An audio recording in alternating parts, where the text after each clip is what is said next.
massa, però feia 3 o 4 dies que em posava tot nerviós de no saber res de tu. Però no t'hi amoïnis. D'ara endavant m'aguantaré millor.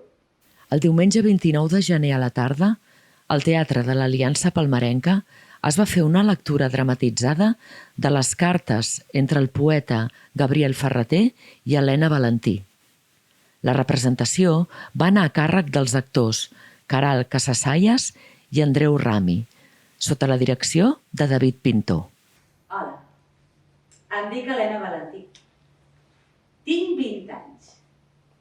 A casa sempre he viscut envoltada de llibres. El meu pare és filòleg i la meva mare és bibliotecària.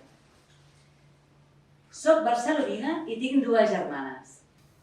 El teu pare m'ha anat tenint al corrent de les classes que segueixes i del treball que fas. I la teva mare m'ha dit alguna cosa de les teves aventures nocturnes i aurorals que l'alarmen una mica. A l'esquerra. I ara tens 20 anys. Disposes per al teu balanç les ratlles del món amb tot el que és vell. Com és ara això. Tampoc trobo divertit estudiar. Els ulls i el cap em fan mal i no puc llegir. Me'n vaig a un cremat Xés Oliveres. Serà l'últim. Una abraçada de Helena. En aquest país, l'any 1962, no es podia viure. Era impossible. Els costums també ens aguanten des de fora.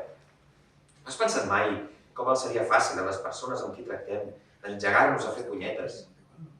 No ho fan mai.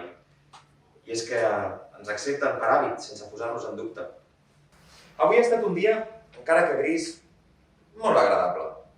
Al matí he estat treballant una mica, al migdia m'he anat cap a Can Barral. He dinat amb els Barral, després hem vingut aquí i he pres cafè, i ara hem marxat cap a Barcelona. Hi havia entre els Barral i jo un tracte molt apacible, de bellíssims amics que s'estimen perquè ja s'ho han perdonat tot.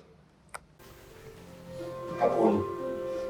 Tot és a punt, i res no té sencera la seva primavera. Tot és més persuasiu així, prim i translúcid. Com que ens ho creiem tot, ens sentim rics.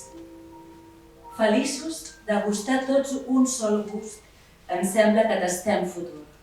Partim-nos els dies que vindran per tots nosaltres, com els grillons d'una taronja.